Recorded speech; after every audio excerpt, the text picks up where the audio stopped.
What's up, guys? Now that we have our client target list, we are going to focus on implementing and winning the day, whether it's, a daily checklist or whatever. I'm going to talk to you about how I implement this, and it has become a cornerstone of my business to go through this client target list every single day and how I do it. Now that you know the touches, now that you have the organization, it's all about implementation. So stay tuned, we're going to dive in. What's up, guys? Jeremy Kane, Real Estate Agent Playbook. So excited to finish off this three-part series about the client target list and help you win the day. As you know, I'm so into helping you win at the game of real estate. We're now on podcast and YouTube. Please do all the things on all of those platforms that help us take care of business. And let's talk about this exact piece. And as I've said in the previous episodes, I do have a free mini course that dives into creating a sphere of influence and developing a sphere of influence. It's available right now. If you check the show notes or the description, the link is below, and you can absolutely start taking this piece to the next level. I will tell you that this three-part series is one piece of that sphere development mini course that I developed, but you can absolutely get so much more from that. So absolutely free, check it out. I'm gonna quit bumping my gums and let's get into it. All right, so now that we know how to organize the list and what to do with the list, we're gonna talk about implementing it as a piece of your business. And if you haven't watched the previous two episodes on YouTube, check out this video right here, and that'll get you to where you are. If you're listening on the podcast, you can go back the last two episodes and kind of catch up before maybe we go further here. And the first part of this that's a little bit tricky, and I've kind of alluded to this on the previous videos and episodes, is that at first, maybe there's not a whole lot of people on the list, so this implementation is a little bit harder. I will tell you that column number 3, those that should be interested in buying or selling real estate, was the birth of my list, and it was my list until I kind of got into the business and started having conversations. Because remember, a qualifier for the first 2 columns of the list is people that you've had real estate discussions with about buying or selling, and then, qualified them in the time frame they might be in the market. And so just know that this may start out a little bit light, and there's other things, especially in that mini course, that will help you pour more people into this list faster. But for now, let's just talk about implementation, because if this system and process is in place, when you start to pick up momentum, you're going to be much more happy that this is how you outlined your business and this is how you're doing it. Okay, so I start every single day with my prospecting time frame.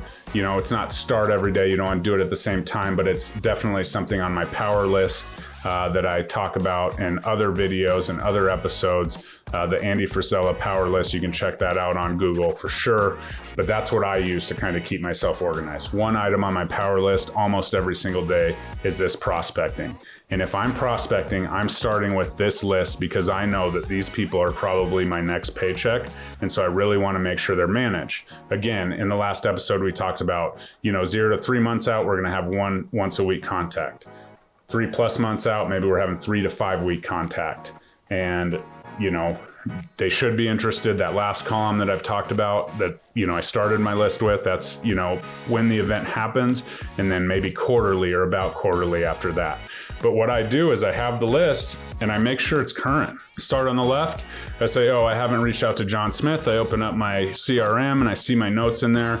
I look at it. I make that direct contact. Again, text message if you have to, but phone call, in person, whatever is usually pretty good. Showings, make sure you're kind of have those cornerstone events that you're having those direct communications with. Now, when they go in my CRM, they do go into my top of mind marketing. They get my weekly email, my weekly live video, and all of that. That's for a different conversation. But as for now, that's how I start my day, is I say, okay, the once a weekers, have they all been checked off? Once they are, then I go to, the 3 to 5 weeks. So it's been 4 weeks here. It's been 2 weeks here. I don't probably have to reach out to the 2-week one, but the 4-week one I do. If there's, they're kind of on the further edge, maybe 2-3 years out, maybe I'm, checking them out on social media and seeing what, if there's an angle I can congratulate them on, a life event or something in that section, the 3+ months out. If there's a class that I come across that they might be interested, if there's an event, maybe they're a big hockey fan, I'll take them to the Avalanche game or whatever. Those are all different ways to kind of creatively keep those people, engaged and keep them current on my communication schedule. And then the next one obviously is, the life event one, and I go that way quarterly, make sure that they're all current. And once they're current, that's where the kind of magic happens. And you have to really go back to those pillars that we've talked about, and check out my video right here on SphereWeb to get some ideas on how to do that. And that's also another portion of my Sphere Development training mini course that's available in the show notes. And so as we kind of push forward here, then we're going back to those pillars. Maybe we're coming up with new ideas. This is where the shiny object thing can come in. Is it a lead generation thing that can drive people to this client list as soon as possible? If you're doing YouTube videos, replying to comments, definitely, maybe 10, 15 minutes going through social media, seeing if there's any people with life events you can capture and kind of put on the list. And so those are all different strategies, but it's about going to those lead generation things and putting them on this list so that you can stay organized. Once they're on this list, then they also are within your sphere of influence, and they're getting all of your communications, not only direct communications, from being on this list. What those conversations look like when they're not on your client list and how you kind of spur it up. I'll be honest with you, my number one way for developing people from lead to my client target list was using Messenger. If you're interested, this video I tagged right here goes into my 100% lead strategy that honestly probably is still responsible for 75% of my initial transactions with a client. And that's going through Facebook and having the conversation. And when you have that conversation, you're not going to talk about real estate until it's brought up. I just literally asked them how their job was or what they did for work.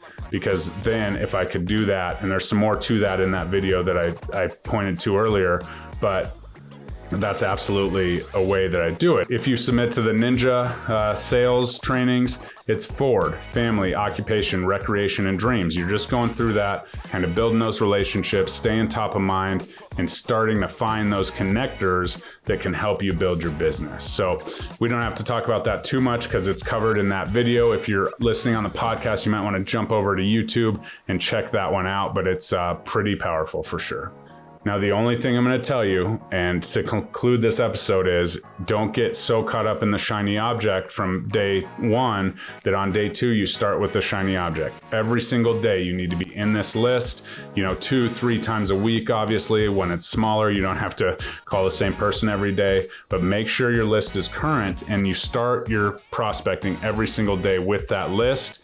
And then you're tracking it, you have a place to send them, your plan, and that's super important. All right, so thanks so much for tuning in the episode. No matter where you're watching or listening, please do all the things that you do on those platforms that really help us build the show. I am so excited to help many real estate agents win at the game of real estate this year. And if you have anything for me, let me know. If you're watching on YouTube, check out this video that I did about my concepts of working by referral to absolutely crush the business. We'll talk to you guys soon and have a great day. Bye-bye.